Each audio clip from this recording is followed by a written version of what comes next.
back, everybody. Today we are doing part 2 of our presentations for the philosophy of Rick and Morty.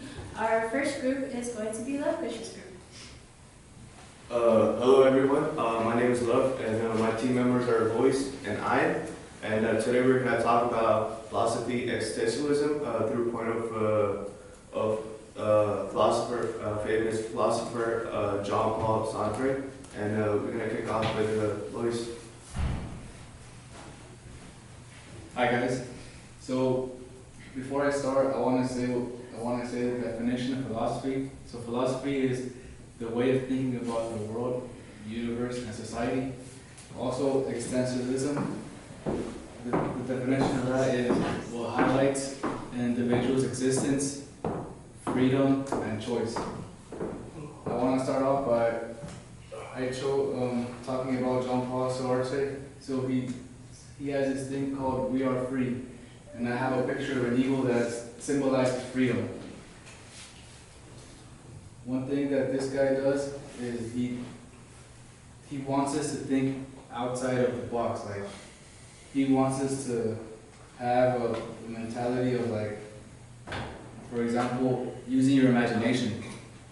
Because we are actually born in a world where we have to live by rules, and if we don't follow those rules, there are punishments.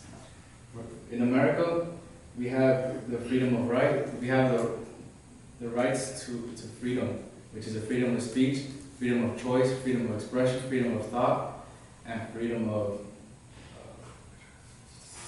I can get back to you later on the rest. Can you go to the next slide?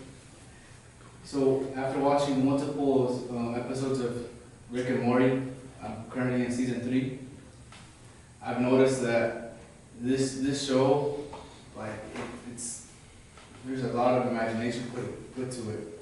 There, for example,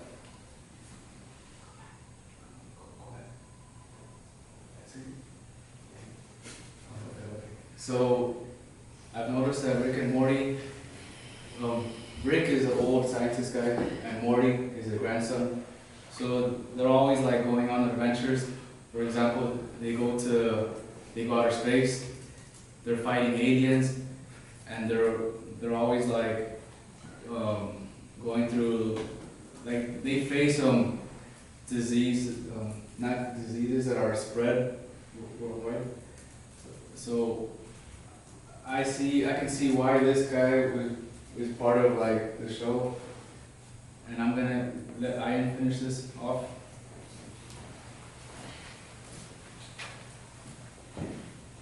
Hello guys, my name is Ian. I'm talking about bad faith today, and based on what Louis was talking about, freedom and choices that we make.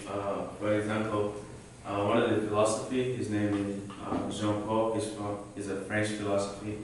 He's talking about we tend to get pinned down to one particular job or relationship, which you shouldn't. I feel like everybody should have, like, freedom of choice to do what they want.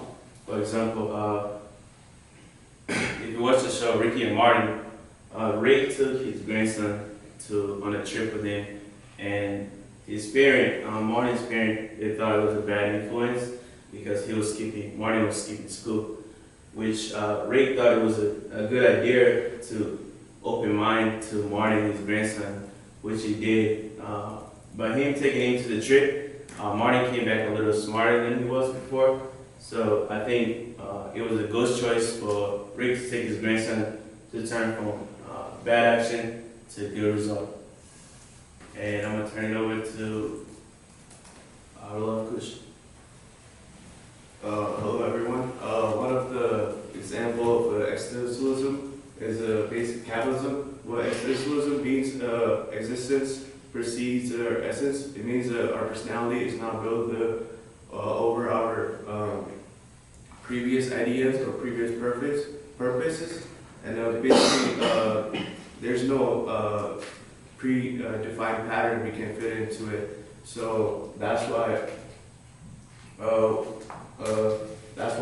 John Paul didn't like capitalism, because it's a pre-designed enterprise, and that's like one of the reason why humans not being able to express freedom. And let's go. That's why he compared John Locke to the giant machine, because people are going to work and they don't like, and they're basically buying the things they don't need, because he believed that in material things we don't actually need those, and they are usually human made, and also like I was talking about tangible, and basically the material things are basically tangible. The things like, for example, like bed, houses, but we should actually like try to seek for intangible things like happiness and love, like in Rick and Morty, in episode 5, season 1, when Rick created a box that produces meat sticks. Like they had no purpose in their life. Their only purpose was to complete the task. But after the Morty family produced the 3 mix, all they wanted was intangible things. For example, Morty's sister wanted fame, and then Morty's mother wanted love, and then Morty's dad wanted basically a good stroke for his golf. But the end of the goal is what John Paul was just trying to say.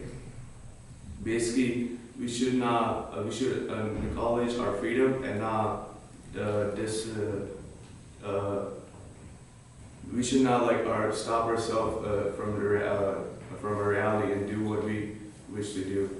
And otherwise, next slide. And we're basically done. Any questions, guys?